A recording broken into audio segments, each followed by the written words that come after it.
Bonsoir, mesdames et messieurs. Alexandre Baudouin et François Trépanier qui vous souhaitent la bienvenue à cette autre édition de Sport Express, avant-dernière de la saison.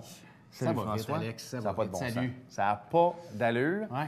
Commence à faire chaud un peu, parti l'air climatisé. Là. T'attends. Moi, ça va être l'installation de l'air climatisé. Ah oui, bon, tu vois. Bien t'attends, tu vas me dire. Aussi. Mais ça, c'est une autre affaire. Tu sais, des fois, au mois de mai, tu vas, pas besoin de ça. Là, c'est comme la piscine. Là, j'avais hâte qu'elle soit utilisée. Ouais, moi aussi. Une petite baignade avant le dodo, ça fait... C'est frais, par exemple. travail. Moi, il faut que je fasse réparer le chauffe-eau. Puis là, rentrer dans l'eau à 80, là, tu vas me dire, c'est chaud. Ah, moi, j'ai... Ouais, à 80, il est chaud chez nous. J'ai un peu de misère. Hey François, tellement une belle émission cette semaine, oui. diversifiée. Ouais. On parle de deux sports, en fait de plusieurs sports, mais des invités fort intéressants. Oui, en première partie, Alex, Marc-André Gauthier, boxeur bien connu à Saint-Jean-sur-Richelieu et maintenant entraîneur de boxe. Et il vient nous présenter son poulain. C'est pas un petit poulain, hein, on ne se le cachera pas. Écoute, c'est toute une pièce d'homme. Alexis Barrière, champion canadien amateur chez les poids lourds qui est avec nous. Alexis, 6 et 4. Oui, 6 et 4, 2,37, je pense, 2,40. Tout un boxeur, on va apprendre à le connaître. Un gars de Saint-Jean-sur-Richelieu, ça fait pas longtemps qu'il est ici, mais c'est bien entouré avec la famille Gauthier. Et en deuxième partie d'émission, nul autre que notre informateur joannais, William Julier, qui est avec nous.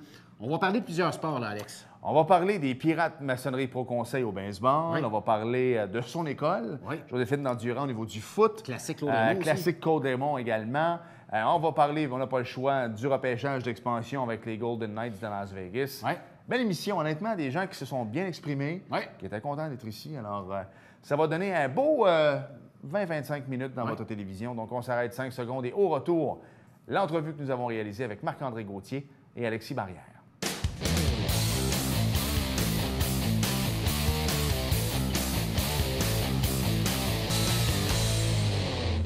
Cette semaine à Sport Express, François, on continue sur une lancée. C'est quoi l'adage? Jamais 203? Oui. On parlait d'homme fort il y a 3 semaines. Ouais.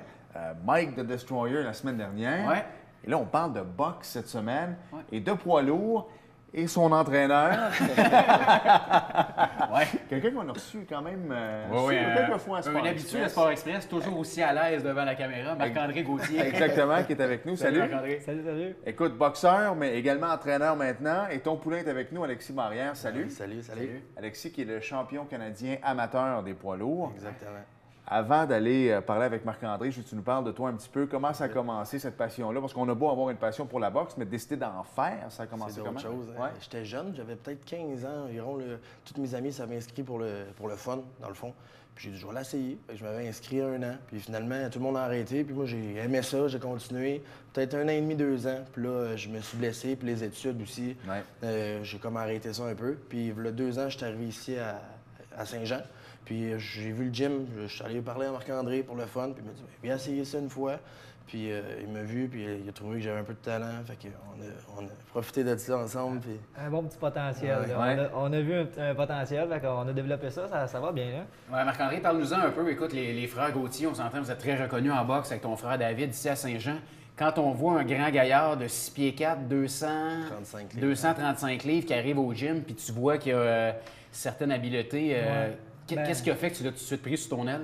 Ben, dans le fond, c'est quand je l'ai vu, c'est au fil du temps. Les entraînements? C'est ça. Pour un poids lourd, il est bien, très mobile. Il se déplace bien, il bouge bien, une bonne défensive, des bonnes attaques. Il est rapide, très rapide. Je pense que c'est un des plus rapides des poids lourds que j'ai vu de boxer. Là, puis, c'est ça. C'est rare qu'on voit un boxeur aussi talentueux. Boxeur pur, là, c'est un bon boxeur. C'est pas juste un cogneur, un slugger. Bien souvent, c'est ça qu'on voit. Ouais. Puis, c'est ça. À force de s'entraîner, bon, on a bâti quelque chose. Là, il est rendu encore meilleur qu'il était. Puis, Grâce à toi. non, pas grâce à moi, là, mais on est fiers de ce qu'il est rendu. Il est tout Mais jeune. Il lâche pas. c'est Ouais, c'est ça. Exactement. J'ai 22 ans cet été. Tu nous disais hors d'onde, puis c'est vrai un peu, tu sais, la catégorie des poids lourds, autant que dans les années 90-80 avec Mike Tyson, c'était, écoute, c'était le summum. Ça a diminué un peu, les boys, et tu nous disais hors d'onde que c'est pas ta catégorie de prédilection. Donc, le fait de t'être lancé, de t'investir avec Alexis, c'est parce que tu as réellement vu quelque chose en lui, là. Oui, ben c'est ça, parce que c'est un boxeur, c'est un bon boxeur, il est beau à avoir allé, il est beau à avoir bougé, à avoir boxé. Tandis que les poids lourds, moi, en tant que ça, c'est un boxeur qui parle, là. Je parle en tant que boxeur, puis ça m'a jamais impressionné. Leur côté boxe technique m'a jamais impressionné. Il y a bien des boxeurs de mon poids qui pourraient dire la même chose, parce que nous autres, c'est vraiment sur les détails que ça se joue. Eux autres, ça joue sur la force de frappe ou. C'est vraiment plus Il y a eu plus de lucky punch dans les poids lourds que dans les moyens, par exemple. Beaucoup, ils s'imposent physiquement, ils s'imposent avec leur force, non techniquement avec leur talent. Mais lui, c'est ça que j'ai vu, un beau talent. Là, il a le talent pour se rendre loin, puis il est tout jeune encore en plus. Là, il a 21 ans, puis honnêtement, je pense qu'il y a des belles choses qui s'en viennent pour lui. Il faut juste d'y aller stratégiquement, bien sûr. Alexis, parle-nous un petit peu de Marc-André Gauthier, l'entraîneur. Comment c'est s'entraîner avec lui? Fatigant par moment. Non, mais pour vrai, on a une belle relation aussi, là, côté amitié et entraîneur. Fait que ça l'aide beaucoup, là, on s'entend bien les deux. Fait que autant qu'il m'aide à m'entraîner, mais il est là à me pousser dans le cul parce qu'il fait aussi l'entraînement. Fait que il est avec moi le matin quand je vais courir là, avant d'aller travailler. Il est là avec moi à aller courir le 5 km. Le soir, on était ensemble à l'entraînement aussi. Il me pousse à bien manger, il me pousse à être tranquille, à être un athlète, là, un vrai athlète. Parce qu'il il est passé par là aussi, hein, fait que ça l'aide beaucoup aussi. Là. Il est très, très motivant. Parle-nous un petit peu de l'entraînement. Écoute, tu es rendu champion canadien. Tu peux pas te permettre de sortir à tous les soirs. Parle-nous d'une semaine d'entraînement pour toi. Là, ça ressemble à quoi? Ça commence à 5h30 du matin. On se lève, on s'en va courir. On essaie de faire 5 km à tous les matins, le plus souvent possible. Puis après ça, on a notre journée de travail. Puis ça va être le soir, après ça, de 4h15 à 6h15, 6h30, là, tous les soirs. Du lundi au vendredi, puis souvent le samedi, c'est notre journée où on fait du sparring, dans le fond, de l'entraînement. Donc, c'est en congé, combat. ça? Ouais, ça dépend des fois. Tu es champion canadien. Quand on est amateur, on va aller aux Jeux olympiques. Tu es bien placé pour parler du cheminement pour y aller parce qu'on a suivi ton frère dans les dernières années. C'est pas évident. Est-ce que tu sais dans quoi tu t'embarques? Oui, bien, tu sais, j'ai une passion, hein. Je veux dire, je suis prêt à me laisser corps et âme dans ce sport-là. Puis je le sais que je suis capable d'aller loin aussi. Tu sais, je veux pas avec l'expérience. J'ai pas beaucoup de combats pour l'instant, mais plus que tu vois le monde de ton entourage, les poids lourds surtout, comment ils sont, puis tu te regardes boxer aussi. Puis quand tu arrives en combat, tu le sais que tu as un avantage côté technique. Puis, tu sais, c'est comme on dit, je suis jeune, j'ai plein d'expérience à apprendre aussi, là. Fait que c'est sûr que c'est l'inconnu, encore l'international en ce moment, là, mais j'ai hâte d'aller affronter ça. Là. C'est quoi le cheminement? Parce que, tu sais, moi, dans ma tête à moi, champion canadien, c'est le meilleur au Canada, on devrait pouvoir aller aux Jeux olympiques. Avec ton frère, on a vu que c'était pas de même que ça marchait. Non, c'est ça. C'est quoi les prochaines étapes maintenant? Parce que tu as tant de boxeurs dans les catégories, donc c'est pas parce que tu es champion de ton pays que tu peux y aller automatiquement. Non, c'est ça, faut que tu te qualifies. Je suis pas sûr à 100% de tout du déroulement, mais je sais que, comme pour mon frère, il y a des qualifications qui se font, des compétitions comme aux Continentaux qui viennent de passer cette année, mais je suis pas sûr que cette année, ça sert vu qu'on n'est pas dans une année olympique. Exact. Fait que, tu sais, c'est ça, c'est d'arriver au bon moment, puis performer au bon moment. C'est ça qui est un peu dur là-dedans dans tout ça. C'est beaucoup plus compliqué qu'on le pense. Mais sinon, on dirait qu'il est champion canadien, c'est sûr qu'il va, il représente le Canada. C'est loin d'être ça. J'ai l'impression peut-être une médaille d'or des championnats du monde, tout ça. Mais là, il y en a comme cette année des championnats du monde, je sais pas, il y en a-tu à toutes les années? Ça va peut-être à voir, mais je sais que chez les poids lourds, avec un talent comme ça, si on le développe comme il faut, les prochaines Olympiques sont possibles. Puis chez les poids lourds, du talent, il n'y en a pas tant que ça. Il y a beaucoup de force de frappe, il y a beaucoup de brut, là, mais du talent, on a des bonnes chances, là, je crois. Là. Il est sérieux à l'entraînement, tout ça. Fait que j'ai pas peur. J'ai l'impression que ça va bien aller. Mais c'est sûr que l'international, ça reste encore quelque chose à découvrir là, pour lui. Là, ça va être du nouveau. Exact. C'est souvent des clics. Est-ce qu'il faut qu'ils commencent aussi? Toi, as-tu du maraudage à faire avec le Canada? Est-ce que tu es avec Team Canada, avec les entraîneurs? Comment ça marche? Bien, dans le fond, avec Team Canada, dans le fond, c'est comme c'est ça. Là, dans le fond, là, moi, j'ai fait comme la partie un peu, c'est comme le début. Dans le fond, on l'a amené au championnat canadien. Là, tous les voyages à l'international vont se faire avec Team Canada. Dans le fond, les coachs qui vont être envoyés là-bas de Team Canada, c'est des coachs expérimentés tout le temps. Là, fait que j'ai pas vraiment peur. En plus, s'ils envoient des anglophones ou des coachs de d'autres provinces, des bilingues, fait que c'est moi qui ne comprendrai pas. Fait que honnêtement, j'ai pas peur pour ça. Là, fait qu'ils est envoyé là, ils sont tout le temps envoyés avec une équipe, là, selon ce que j'ai vu avec mon frère, tout ça. Là, fait que ils sont bien encadrés. Fait que, ben, tu sais, moi, je suis en communication avec Box Canada. Je connais bien, tu sais, le directeur de Box Canada. Fait que, tu sais, on s'échange des courriels, des messages, on s'appelle. Ils me tiennent un petit, au courant de ce qui s'en vient, tout ça. Mais, tu sais, pour cette année, cet été, comme il n'y a pas tant de choses, là, tu sais, on a comme, là, il y avait les championnats continentaux qui étaient là présentement. Puis là, on a, en parlant avec le directeur Daniel Trépanier, dans le fond, on a décidé que, tu sais, il n'y avait pas beaucoup d'expérience, puis que le pire qui pourrait arriver, c'est qu'il se qualifie pour les mondiaux. Vu que, justement, il n'y a pas beaucoup d'expérience, encore international, tout ça. Fait que là, c'est ça, on attendait de voir si... Là, il y avait un camp d'entraînement en Espagne qu'on attend toujours une réponse là, de Box Canada, à savoir s'il y a lieu ou pas, parce que je sais que les coûts étaient assez élevés. C'est pas donné. Non. Exact. Fait qu'on attendait les réponses de Box Canada pour l'envoyer là, tout ça. Fait que ça serait un sparring international, 150 boxeurs de plein de pays qui seraient là pour... en même temps, on pourrait mesurer Alexis avec le niveau. Ouais, c'est ça, pour savoir où ce qui s'en va là-dedans, puis où ce qui se situe. Puis honnêtement, j'ai l'impression qu'il va épater la galerie. Alexis, il y a eu un gala Eye of the Tiger qui a eu lieu le week-end dernier avec Simon King, qui était la tête d'affiche, qui est un poids lourd. Il n'y a pas beaucoup de poids lourds au Québec. Simon King, on commence de plus en plus à en entendre parler. Tout un cogneur. Tu as eu la chance de t'entraîner avec lui juste avant le gala. Parle-nous un petit peu de ton expérience. Dans le fond, il avait organisé un entraînement public à Trois-Rivières, sa ville natale, où ce qui vient. Puis il nous avait invités, moi puis un de ses bons amis, Éric Martel-Baoli, qui est un autre boxeur poids lourd. Fait que c'était une séance de sparring, là. C'était 3 rounds chaque, moi et Éric Martel. Oui. C'est de la belle boxe. Puis c'est un gros bonhomme, il cogne fort, il est bon aussi, là. Fait que c'est cool de pouvoir mettre les gants, des gens qui ont beaucoup plus d'expérience que moi. Vétéran, exact, c'est comme ça qu'on apprend aussi. Olympien, Simon King aussi. Là, il est allé aux Olympiques de Londres. C'est vrai. Puis il y a eu quand même quasiment 80 combats amateurs aussi. Fait que, mettre les gants avec lui, c'est une belle expérience aussi. Là. Ça me donne un avant-goût de ce qui m'attend. Il reste pas beaucoup de temps, les boys. Je vais prendre une minute de plus parce que c'est assez important. Puis la boxe présentement est controversée. Là, il y a eu un gros combat en fin de semaine. Kovalev-Ward, arrêt de l'arbitre. Duva qui a sauté les coches. Est-ce qu'il aurait dû arrêter? Est-ce qu'il n'aurait pas dû arrêter? Il y a un boxeur, un ancien du UFC qui est décédé en fin de semaine également. Là encore, est-ce que l'arbitre aurait dû arrêter? Est-ce que son coach aurait dû arrêter? Il y a David Whitten qui est dans le coma encore présentement. J'ai une question pour toi. Quand tu embarques dans le ring, est-ce que tu te sens en sécurité? Tu passes par tous les drames d'émotions avant d'un combat. Tu sais, la petite voix dans ta tête qui dit mais peut-être qu'il va arriver ça, mais avec l'expérience puis le temps dans le ring, tu viens à contrebalancer ça, puis à te fier sur ce que tu as travaillé, sur ce que tu es capable de faire, toutes les heures d'entraînement. Fait que tu sais, un coup que j'embarque dans le ring, moi je suis prêt. Je suis pas.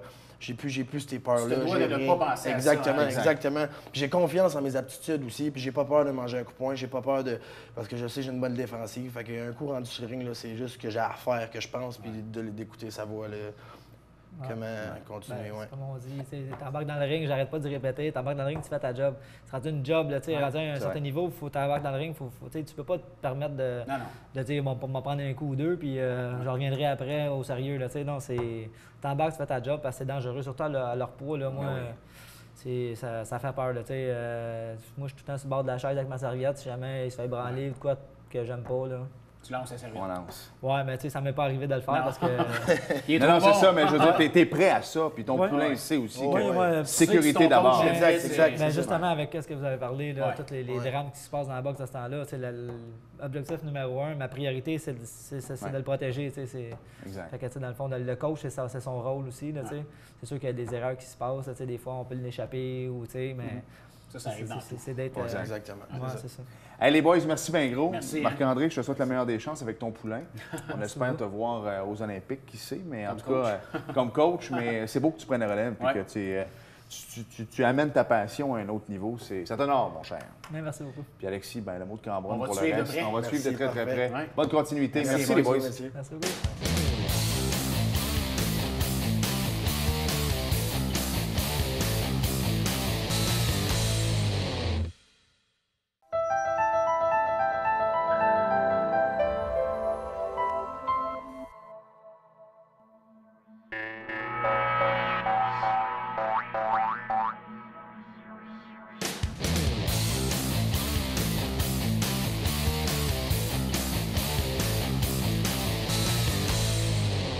Nous sommes de retour à Sport Express et en deuxième partie d'émission, François, on va parler de plein de choses. Hein? Oui.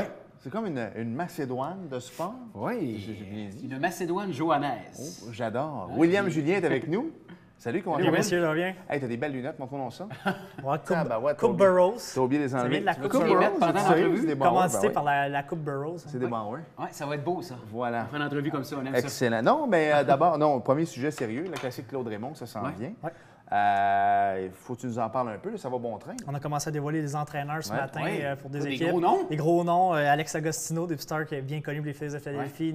Ivan Nacaranta également. Wow. Des gars bien connus dans la région. Jérémy Chalifot, Guillaume Morin, François Lafrenière, Nicolas Loiseau des Pirates. Ouais. Donc, on a des gros noms qui viennent coacher. Frédéric Berger, qui est connu également dans la région, c'est des entraîneurs. Donc, on a nommé l'équipe des Rouges, l'équipe des Noirs. Les autres équipes vont venir au cours de la semaine. Parlons un petit peu de la classique Claude Raymond. Les gens qui regardent l'émission qui ne connaissent pas la classique Claude Raymond, qu'est-ce que c'est? Ça va être la 3e édition de la classique. C'est les meilleurs joueurs midget au pays. Quand même, hein, Alex? Vincent oui. Gagnon, Simon Duchesneau, qui sont les deux co-organisateurs. Vincent Gagnon, lui, qui fait du recrutement aussi, il va en Abitibi, est allé sur la Rive-Sud. OK. Pour dénicher, c'est vraiment les meilleurs au Québec. Mais la beauté également, c'est qu'il y a des équipes de la Nouvelle-Écosse, c'est des équipes de l'Ontario, une équipe de Markham cette année, une équipe de North York aussi qui vient. Donc, quand même du bon calibre. Donc, ça va être Québec. Il y a je pense, 6 équipes du Québec. Puis 4 équipes à l'extérieur du Québec. Donc, ça va être une belle classique. Puis ça, c'est du bon baseball. Ça se passe quand cette année, William? Ça va être le 3e semaine de juillet. OK. Donc, ça, le 8, le 15. On va mettre les détails au bas de 14, l'écran. 15, 16 juillet. Vas-y avec une question au niveau des Pirates, maçonnerie pour conseil. Je vais aller vérifier de quoi. Je ne m'avais pas texté. Vas-y, parce que j'ai une nouvelle, moi, par rapport au baseball. Oui, vas-y. Pirate, maçonnerie pour conseil. On sait, tu es relationniste de l'équipe depuis cette année. Parle-nous un petit peu de ton expérience, comment ça se passe jusqu'à Écoute, ça maintenant. va bien. De toute façon, j'étais tout le temps au match, mais Ouais. là, ça va bien. C'est du Beaucoup bon alimenter les réseaux sociaux. Ouais, hein, beaucoup ça. alimenté. Puis je pense que là, on s'aperçoit que le trafic passe sur la page puis sur Ouais. le site de la BMQ, Samuel Préfontaine, qui a été embauché Ouais. comme relationniste de la Ligue. Ça fait un travail colossal, travail avec les organisations. Donc, je pense que c'est une bonne augure pour cette Ligue qui gagne à être connue. Ouais. On va juste terminer les Pirates. Parle-nous un petit peu de la saison des Pirates. Comment ça se passe jusqu'à maintenant? Ben, pour vous 4e au classement général de la OK. Ligue, 7 victoires, 4 défaites, je pense. Ça va quand même bien. C'est sûr qu'on a perdu des matchs très serrés. Très serrés, oui, Très, oui, très, très serrés qu'on définitivement. n'aurait pas dû perdre. Mais le fait d'avoir un gars comme François Lafrenière à temps plein maintenant, depuis qu'il reste depuis Ça que aide. Madame Le l'a amené à Joannais. Ouais. depuis que Madame l'a amené à Saint-Jean, Ouais. ça c'est une bonne nouvelle. Coach au 3e but pour nous aussi. Donc ça aide beaucoup pour notre organisation. Parce qu'on parlait des meilleurs joueurs midget. Ouais. J'ai vu une nouvelle passer en fin de semaine, championnat canadien Bantam, ça va avoir lieu à l'île du Prince-Édouard. Marc Labbé. Et Marc Labbé va être entraîneur Oui, adjoint. C'est juste ça que je voulais dire. Marc L'entraîneur. Labbé et qui? Bob Desjardins. Exactement. Donc, Jean-François Delisle va être l'entraîneur-chef. Bob Desjardins, bien Ouais. connu ici avec les Aigles à l'époque, les Chiefs. Ouais. Il entraîne au baseball également. C'est un bon gars de balle. Ah ouais. Il entraîne C'est un bon Bantam gars de tout haut, court. Saguenay, exactement. Et là, ben, c'est ça, Marc va être adjoint. Très Donc, content pour Marc. Bien Ouais. content pour lui.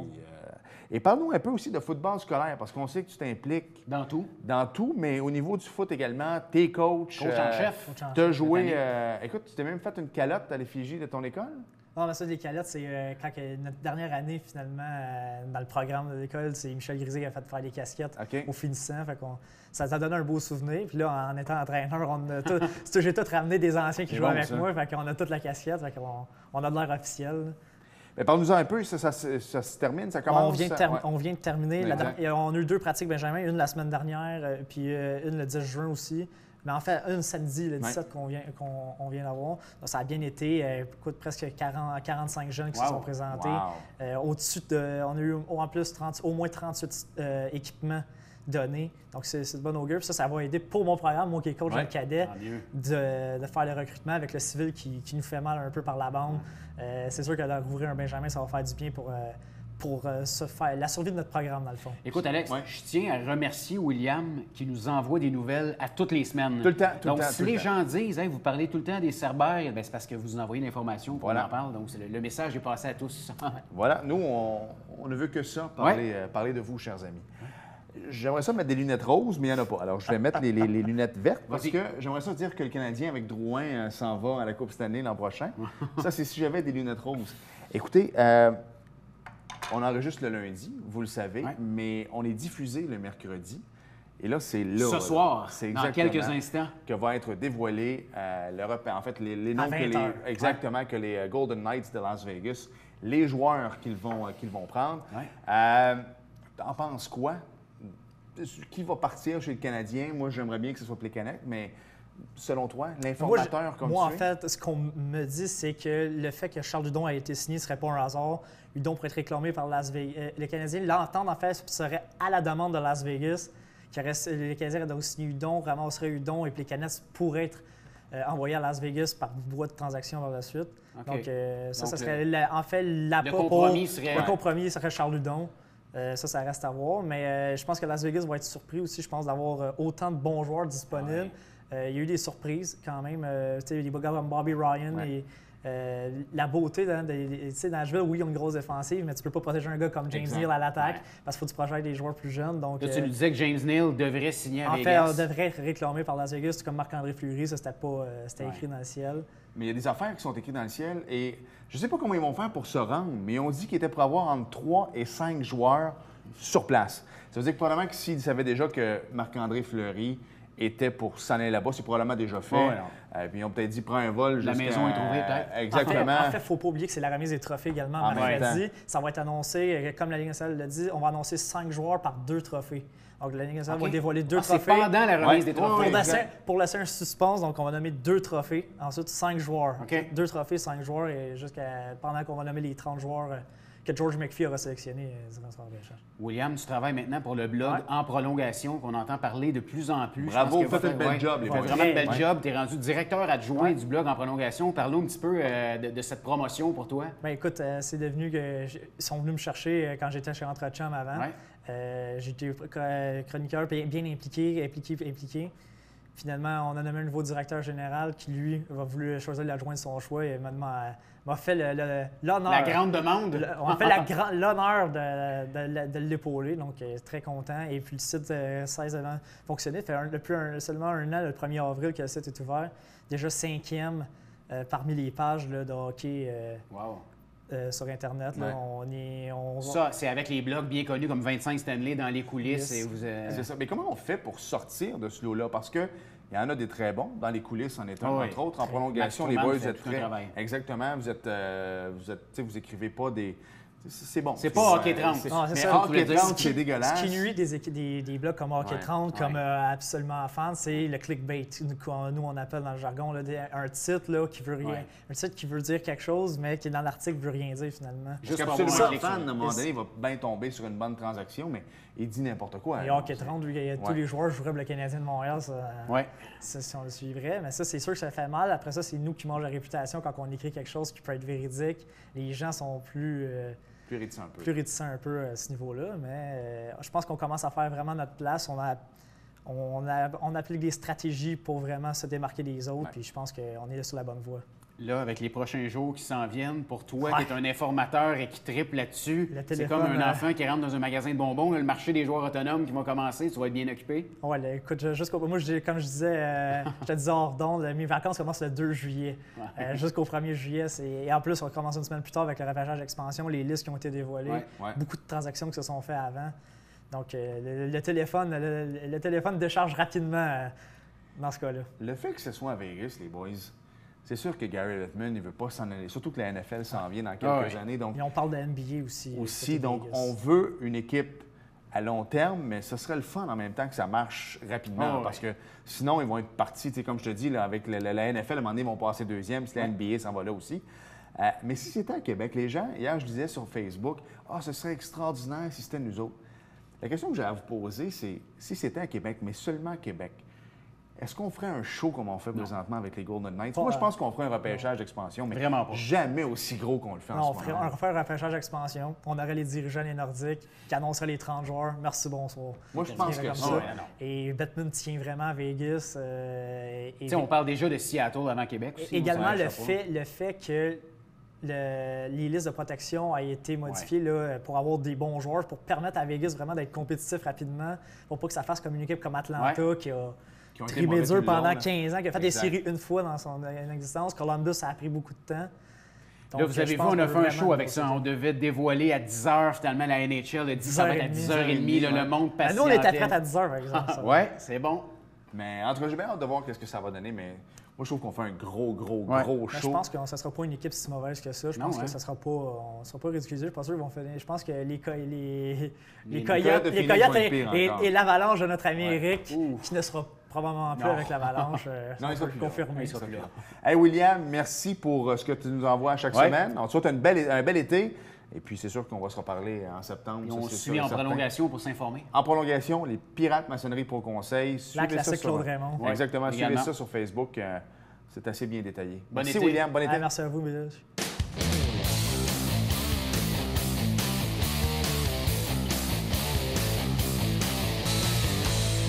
Nous sommes de retour à Sport Express et avant de parler de NASCAR, mon cher, parle-nous un peu justement des Pirates parce qu'ils jouent comme là.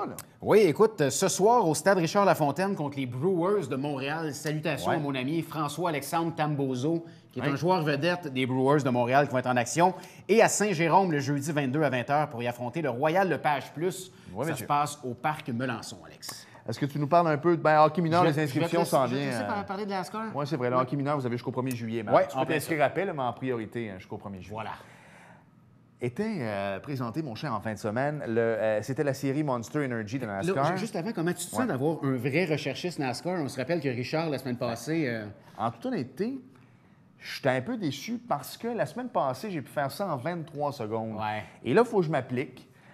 Donc, dimanche dernier, tu as présenté le Firekeepers Casino 400 sur le Michigan International Speedway à Brooklyn, naturellement, dans le Michigan. Certainement. Et Kyle Larson a pris les commandes lors de la dernière relance pour remporter une deuxième victoire cette saison au volant de sa Chevrolet 42 arborant. Oh. Ça, je l'ai vu aux nouvelles. Les couleurs de Flash McQueen, Oui. parce qu'on sait que le film est sorti. Oui.